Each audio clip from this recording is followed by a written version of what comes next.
მოგესალმებით, კონდიტერებო, ყველა ქვეყნისა შეერთდით და მოდით ერთად მოვამზადოთ მოხარშული ცომით უმშვენიერესი, უგემრიელესი, ჩემი უსაყვარლესი და ძალიან დიდ მოგონებებთან დაკავშირებული ეკლერი. უკვე მოვამზადე საცხობი ფურცელი ჰაერღუმელის, ჩავაფინე საცხობი ქაღალდი და ჩავრთე ჰაერღუმელი 200 გრადუსს. ასევე დამჭირდება ერთჯერადი ან მრავალჯერადი ტომარა, საკონდიტრო და ნებისმიერი თავი იქნება ეს კბილანებით, წვრილი, მსხვილი თუ საერთოდ კბილანების გარეშე. მე დღეს გამოვიყენებ მიქსერს. თუმცა ეს ყველაფერი მიქსერის გარეშე ჩვენივრად გამოვა. ავიღე ჩვეულებრივი ქვაბი ყურიანი, ჩავდე 110 გრამი კარაქი. დავამატე ძალიან ცოტა, აი ძალიან ცოტა. მწიგვზე ბევრად ნაკლები მარილი. დავამატებ აქვე ჩაის კოვზის დაახლოებით მესამე ჩაქარს. აუცილებლად დავამატებ ვანილს, იმიტომ რომ კვერცხი უნდა დავუმატოთ და სუნი გავანეიტრალოთ.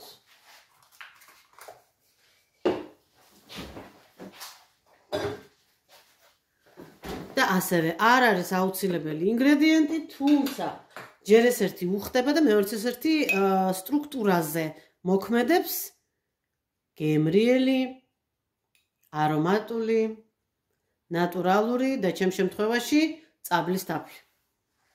ამ ყველაფერს ვამატებ გადმოვასხი ხოჭა.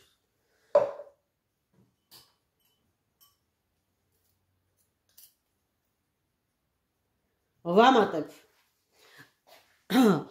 250 მილილიტრი წყალს და აი ამ მასას დავდგამ ცეცხლზე და მივიყვან წამოდუღებამდე.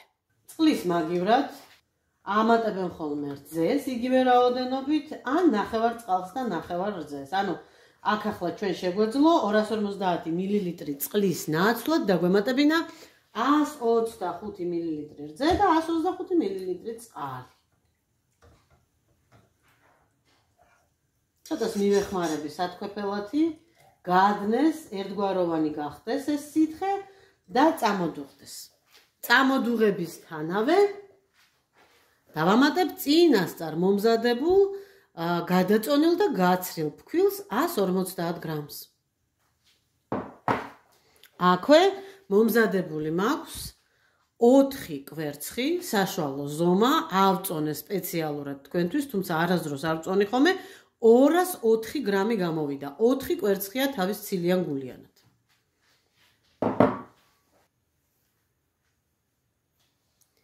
ადუღდა და ამ ადუღებულში თლიან 150 გრამს ვყრი, კარგად ვუღრევ და ვცდილობ კურკუშელა არ კონდეს. აი ასე. და ძალიან მალე გადავდივარ ხის კოვზზე. აი ასე. აქტიურად ვუღრევთ, ვცდილობ კურკუშელები მოვსპოთ, ფქვილის კურკუშელებს გულისხმობ, თქვენ იოლად დაინახავთ თეთრ წერტილებს. დაახლოებით 2-3 წუთი უნდა ამ საქმეს. 4 მეტი არა. როგორც კი ქვაბი ძირზე გაიკეთებს აი ამგვარ ცომის აპკს, ეგრევე გადმოვიღოთ ცეცხლიდან. ცეცხლიდან ახალი გადმოდგმული ცომი, ასე უნდა კიდევ ერთ-ორჯერ კარგად გადავზიოთ ხის კოვზით, ოდნავ გავაგრილოთ, ოდნავ. არ უნდა ამას ლოდინი და 5 წუთი, აი ოდნავ გაგრილდეს. და დავამატოთ თითო კვერცხი.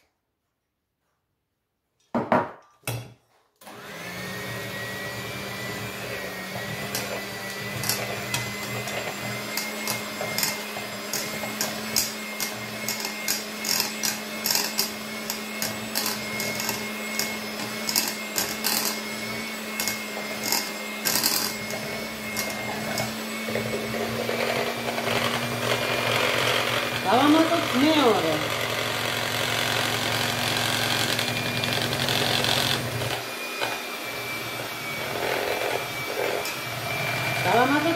წამი.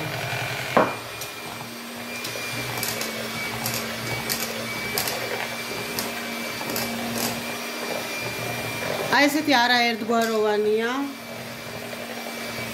მაგრამ თქვენს ვაგრძელებთ. და ბოლო მეოთხე კვერცხს ვაგრძელებთ.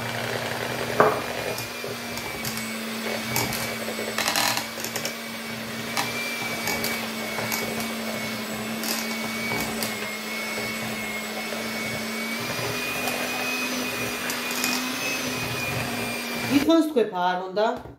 თავარია რომ გახდეს ერთგვაროვანი, კრემისებური და უკვე მზად არის სამუშაოდ. ნაპირებიდან კარგად ჩამოვწმინდოთ, ძირი კარგად მოუწმინდოთ. დავიტანოთ საცხობ ტომარაზე.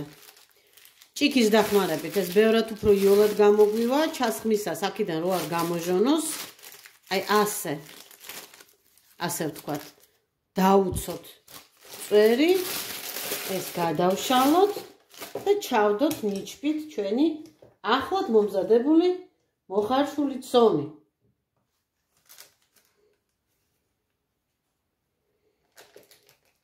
ეს ცომი შეგვიძლია ჩავდოთ კონტეინერში, რომელსაც თავი კარგად ეფარება, შევდოთ მაცივარში და დაახლოებით 3-4 დღე თავისუფლად შეინახება.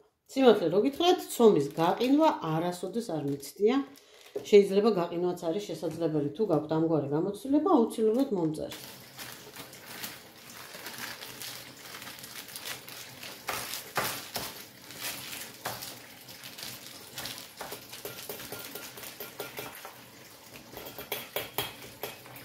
ამგვარად მოვამზადეთ ჩვენი ეკლერების ტომარა და ჩვენი საცხობი ფირფიტა საცხობი ქაღალდით.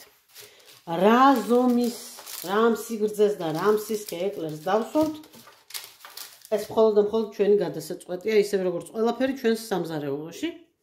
ამიტომ მოდით შევდგეთ საქმეს.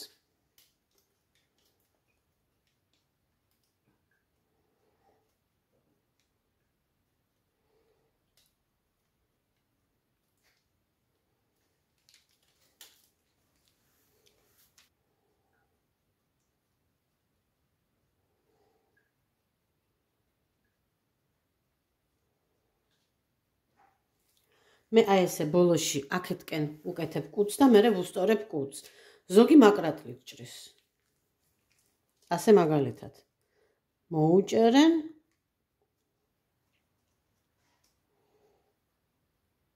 და აი ამ ადგილას მოჭრიან. მე ვფიქრობ, რომ ეს საკმაოდ მოუხერხებელია. როგორც თუ უფრო მოუჭერთ და ერთ ადგილას დიდხანს გააჩერებთ, უფრო მსუქანი გამოდის. თუ მოუჭერთ და სწრაფად გაიყვანთ, უფრო წვრილი გამოვა. ეს არის ხელის მიჩვევა, მეტი არაფერი. უნდა დრო.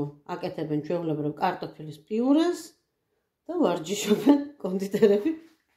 ასე რომ ჭიქაში მაქვს ცივი წყალი, დავისველებ თითებს და მოვალამაზებ დაბოლოებებს, სადაც ამის საჭიროებას ვხედავ.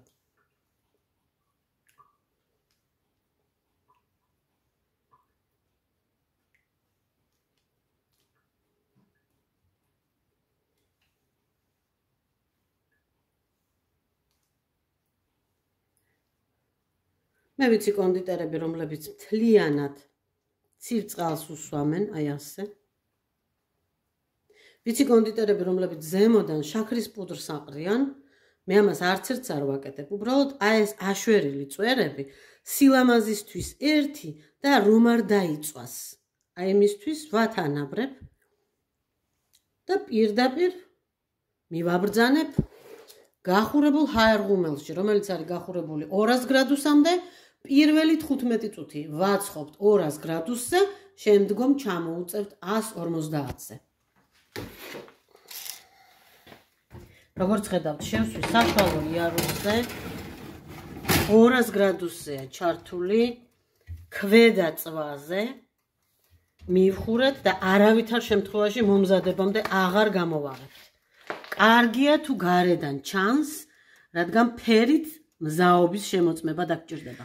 ჩემ არხზე რამდენიმე კარგი კრემის რეცეპტია, შეგიძლიათ ნახოთ, ლენტას ჩავუყვეთ დაბლა, საკმაოდ ძველი ვიდეოებია, არის მოხარშული არაჟნის კრემი, არის ცილის კრემი, არის უბრალოდ მოხარშული კრემი, რომელიც რაღაცა სხვა დესერტის მომზადებისას მოკლედ მოგიყევით როგორ კეთდება, დღეს კი თავიდან ბოლომდე დაგემოვნებით. მინდა გიჩვენოთ როგორ კეთდება მოხარშული კრემი, იგივე ფრანგული პატისია. აბატონო, გავანულეთ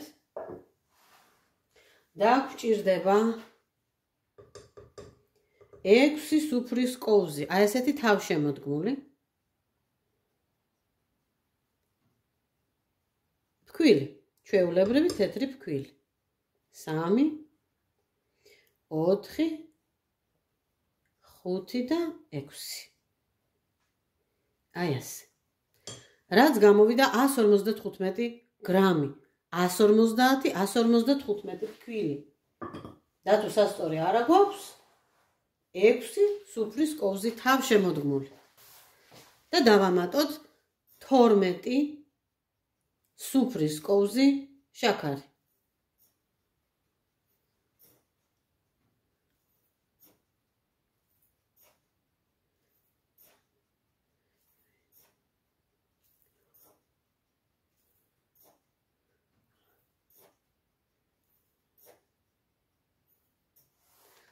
თორმეტი სუფრის კოვზი შაქარი 270 გრამი გამოვიდა. ანუ 270 გრამი შაქარი, თუ არა გვაქვს სასწორი, 12 სუფრის კოვზი. და ამ ყველაფერს ვამატებთ. სულ ცოტა წიგმარილს, აუცილებლად ვანილს, ნებისმიერი ფორმით. ამ ყველაფერს კარგად გადავურებ.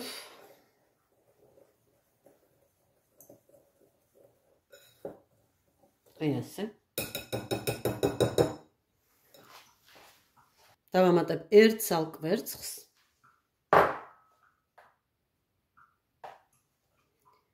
ოთხას მილილიტრ წყალს, მთლიანად არა, პატარა პორციებით და ვეცდები გავთქვიფო კურკუშელების გარეშე.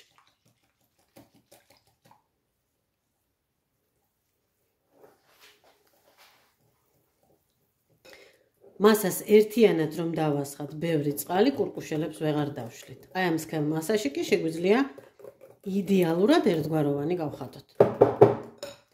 დავამატოთ 400 მილილიტრი წყალი ბოლომდე. აი ასე. და ახლა ამას დავამატოთ 400 მილილიტრი რძე. რძე შეიძლება იყოს ფხვნილის, შეიძლება იყოს მაღაზიის, შეიძლება იყოს ნატურალური სოფლის, ისევე როგორც კვერცხი. ასე რომ წინასწარ ვიცი რა შეკითხვები, წინასწარ პასუხობთ, რომ რძე შეიძლება იყოს ნებისმიერი. ასევე კვერცხიც, რძეც და წყალიც შეიძლება იყოს ნებისმიერი ტემპერატურისა, გარდა ცხელისა. ცხელი არ უნდა იყოს. აი ეს ყველაფერი კარგად ავურიოთ ერთმანეთში და მიუხედავად იმისა, რომ კურკუშელა არ არის, მასაში არის კვერცხი და კვერცხის ძაფები არ მინდა გაყვეს და აუცილებლად გადავცრათ. ჯერში შაქარი აქვს. ახლა კი საშუალო ცეცხლზე მივაბრძანოთ ეს ჩვენი კრემი და მივიყვანოთ ადუღებამდე. როგორც გითხარით, კრემი იხარშება საშუალო ცეცხლზე მუდმივი მორევის რეჟიმში. რომ არც ძირში და არც ნაპირებზე არ მიიკროს, მისქელოს და მიიწვას თქვილი სანამ მომზადდება.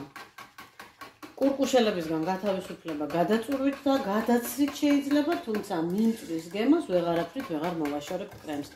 ამიტომ უნდა ვურიოთ აი ესეთი სათქვეფელეთი, ან უნდა ვურიოთ ხის კოვზით. ამ ფაფანაკით შეიძლება ძალიან ბევრი რამ მომზადდეს. შეგვიძლია ცხელშივე ჩავაგდოთ 70-80 გრამი კარაქი, კარგად გავთქვიფოთ და მივიღებთ ჩვეულებრივ კლასიკურ მოხარშულ კრემს, რომელიც გამოიყენება გულსართებად. შეგვიძლია ეს ფაფანაკი გავაგრილოთ, ცალკე ოთახის ტემპერატურის 100-120 გრამი გემრიელი კარაქი გავთქვიფოთ და უკვე შეგრილებულს ერთნაირი ტემპერატურის რო იყოს კარაქიც და ფაფანაკიც ერთმანეთში გადათქვეფით, მივიღებთ თეთრ გემრიელ კრემს. ესეც ერთგვარი მოხარშული კრემია. დღეს ჩვენ ვაკეთებთ მეორე ვარიანტს.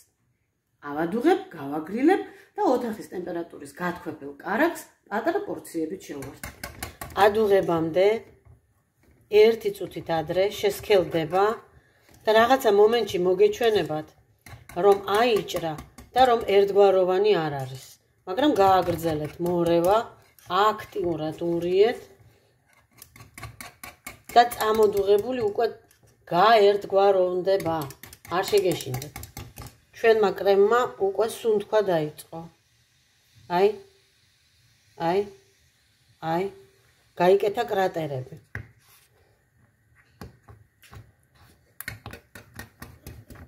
გემრიელად გადაურიეთ და დაველოდოთ კიდე ერთ-ორ კრატერს.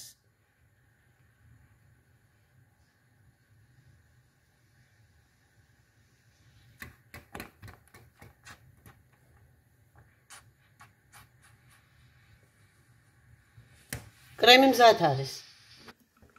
ქურა გამოვრთე და სასწრაფოდ გადმოვიტანე ქვაბი. არავითარ შემთხვევაში არ შეიძლება ქურაზე დატოვება, იმიტომ რომ ქურას თავისი ტემპერატურა აქვს და შეიძლება ძირი დაუწვას. გამორთულსაც კი შეუძლია, რომ ძირი შეუფერადოს და ცუდი გემო მისცეს კრემს. ნახეთ როგორი სუფთაა ჩვენი ქვაბის ძირი. შეგვიძლია ესე დავტოვოთ და ოთახის ტემპერატურამდე მივიყვანოთ, ოღონდ უნდა გადაურიოთ ხოლმე ყოველ 5 წუთში ერთხელ, რომ თავზე ქერქი არ გაიკეთოს. შეგვიძლია თავზე დავაფაროთ, თუმცა ორთქლი კონდენსატს გაიკეთებს და ისევ კრემში ჩავა. ყველაზე კარგი ვარიანტია სამზარეულო სუფთა ცელოფნის დაფარება. ასე არც ქერქს გაიკეთებს და არც კონდენსატს. დაველოდოთ, სანამ ოთახის ტემპერატურამდე არ გათბება. ამასობაში გავიდა 20 წუთი. მე გადმოვიყვანე 150 გრადუსზე ჰაერღუმელის ტემპერატურა და ახლა ვაცხობ მზაობამდე. მზაობას კი გავიგებ ფერით. ჯერ ძალიან თეთრები და ქერები არიან. ჰაერღუმელის მინიდან უკვე ძალიან კარგად ჩანს, რომ კარგად გარუჯულები არიან ჩემი ეკლერები. ასე რომ მე ახლა ჰაერღუმელს მთლიანად გამოვრთავ, ოღონდ არც კარს გავაღებ და არ გამოვიღებ.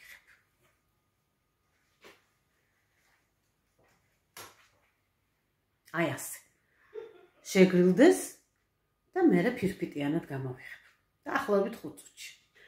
მე შემიძლია გითხრათ ზუსტად წუთები რა დრო გაატარეს ჩემმა ეკლერებმა ჰაერღუმელში. თუმცა ამას აზრი არ აქვს, რადგან მეც თქვენს ყველას გვაქვს სხვადასხვანაირი ჰაერღუმელი, იქნება ეს სამოყვარულო თუ პროფესიონალური, ექნება თუ არ ექნება თერმომეტრი, ექნება თუ არ ექნება ზედა ქვედა წვა. მოკლედ როგორც არის. თავარია უთვალთვალოთ ეკლერებს გარედან. პირველი 15, მაქსიმუმ 20 წუთი გავაჩეროთ 200 გრადუსზე, შემდგომ 150-ზე ჩამოვიყვანოთ. ანუ თუ არ აქვს თერმომეტრი, თუ არ აქვს ესე ვთქვათ გრადუსების დასაყენებელი, მაშინ მაქსიმალურზე ოდნავ დაბალზე დააყენეთ და შემდგომ 20 წუთში საშუალოზე დაბალზე ჩამოიყვანეთ. ვისაც გვაქვს გრადუსები, ვაყენებთ ჯერ 200 გრადუსზე 20 წუთი, 20 წუთის შემდეგ გადაყვავს 150-ზე. 150-ზე გადაყვანის შემდეგ ვუთვალთვალებთ კვლავ მინიდან და კარგად რომ გაირუჯებიან, გამოვრთავთ. და არავითარ შემთხვევაში, არც შუაში, არც თავში, არც ბოლოში, არც პირველ 20 წუთში, არც 20 წუთის შემდეგ, არც 200 გრადუსზე, არც 150 გრადუსზე არ გამოვაღებთ კარებს. კარგად გააგრილდეს ჰაერღუმელშივე და მხოლოდ მას შემდეგ გადმოვიღოთ. აი, ჩემი გარუჯული ეკლერები გააგრილდნენ და გამოგვაქვს. ჯერ კარები გამოვაღე, 1-3-4 წუთის შემდეგ გამომაქვს. ახლა აქ დავაცადოთ.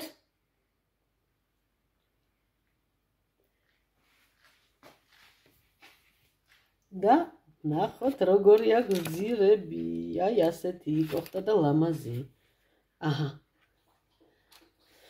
თუ კი ცხობას არ დავასრულებთ, კარგად სანამ არ გამოშრებიან, უბრალოდ უმიკი არ დარჩება.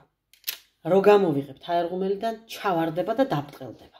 ეს ჩვენ არანაირად არ გვინდა, არც ამათი დაბრტყელება და არც ამათი უმად დარჩენა, ამიტომ ესე გემრიელად გავრუჯოთ, გავაგრილოთ და დავკრემოთ. აბატონო, გავიდა კიდევ ერთი 10 წუთი და მშვენივრად გაგრილებული ეკლერ ჩიკები გადაგვაქვს აი ასეთ ლანგარზე. აბატონო. 14 საშუალო ზომის ეკლერი გამოვიდა და იმ ცომით, რომელიც დამრჩა და მაცივარში შევდე თავისი ტომრიანად, დაახლოებით 3 ცალი კიდე გამოვიდოდა. ქაღალდი, რომელზეც გამოვაცხე მოხარშული ცომი, იქნება ეს ეკლერი, შუ თუ სხვა რამე, არავითარ შემთხვევაში აღარ იხმაროთ მეორედ, იმიტომ რომ კვერცხის სუმს იღებს და არ გამოდის არაფერი. აი, ხშირად გამიკეთებია, ორცხობილა გამომიცხვია და იმავე ფირფიტაზე გამომიცხვია მერე თაფლის ფირფიტა ან სხვა ორცხობილა. პრობლემა არ ყოფილა. მოხარშული ცომის ხმარების შემდეგ აუცილებლად გადააგდეთ ქაღალდს. კრემი გაცივდა ოთახის ტემპერატურამდე. არ უნდა იყოს მაცივარში გაციებული, ეს უნდა იყოს ოთახის ტემპერატურის. არც ორთქლი უნდა აზდიოდეს, არც ცხელი უნდა იყოს ოდნავ თბილი. აი ისეთი რომ კარაქს რომ ჩავაგდებთ, თავისით არ გაუხვეს. ასევე უნდა იყოს ოთახის ტემპერატურის დარბილებული კარაქი. ჯერ გავთქვიფოთ კარაქი, შემდგომ დავამატოთ პატარა პორციებით კრემი.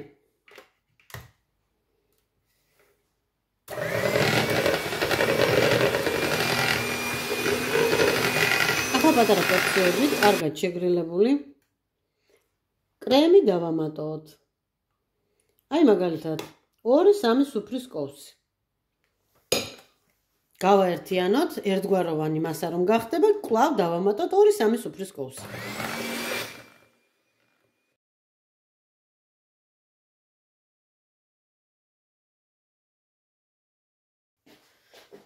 მოვიმზადოთ კვლავ ჭიქა.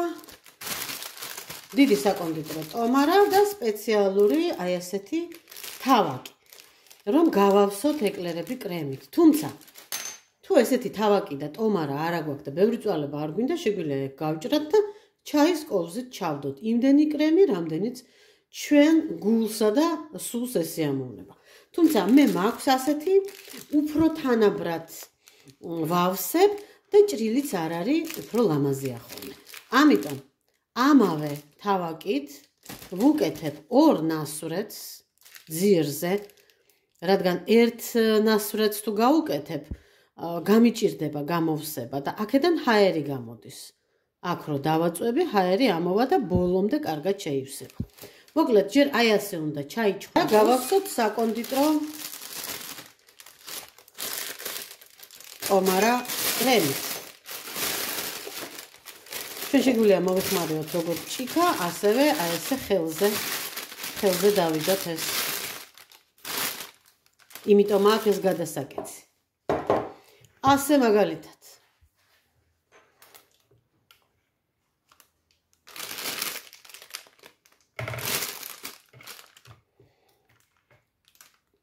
ტომარას ძალიან ნუ გადაავსებთ. იმიტომ რომ შემდგომ მისი ხმარება გემრიელად გაგიჭირდებათ და ვიწყებთ ეკლერების კრემით შევსებას.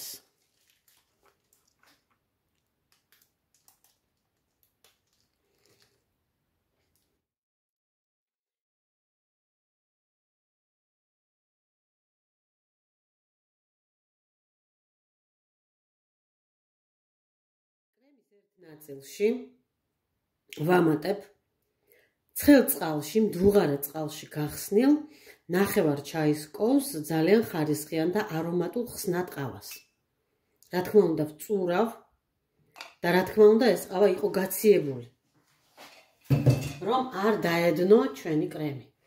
ამ კრემს ახლა უბრალოდ გადავურევ ყველანაირი თქვეფის გარეშე. თუმცა მიქსერთან შეგვიძლია რომ გავთქვიფოთ. ოთახის ტემპერატურის თუ იქნება ყავა არავითარ შემთხვევაში არ აიჭრება. არაჩვეულებრივი არომატი მისცა. მე მთლიანად მთელი პორცია კრემის რომ დომებოდა ყავის აუცილებლად მოხარშვის დროს ჩავამატებდი. წყალთან და რძეს მე მინდოდა რომ ნახევარი მქონოდა ყავის და ნახევარი მქონოდა ჩვეულებრივი თეთრი ვანილის და ამიტომ აი ეს ხსნადი ყავა ჩავამატე. ხსნადი ყავა გახსნილი მდუღარე წყალში და შეგრილებული ოთახის ტემპერატურამდე. როგორც ხედავთ, კარგად გამუქდა და ძალიან კარგი არომატი და გემო მისცა. თუ გიყვართ ყავის დესერტები, შეგიძლიათ ამ ხერხსაც მიმართოთ. ვანილის კრემიანს კი მოვაშორებ ძირზე. ამოსულ კრემს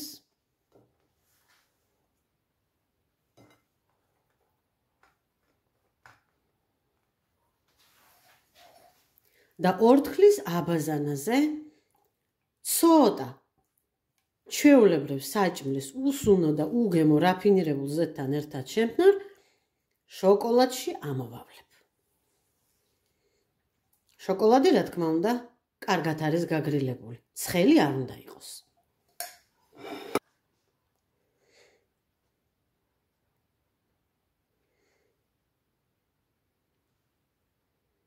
კარგად დავწუროთ.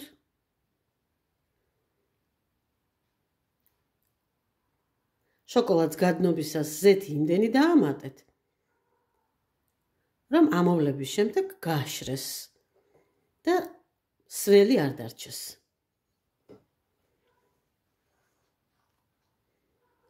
აი ესეთი ლამაზი მადის აღმზვრელი ეკლერუკები გამოგვივიდა.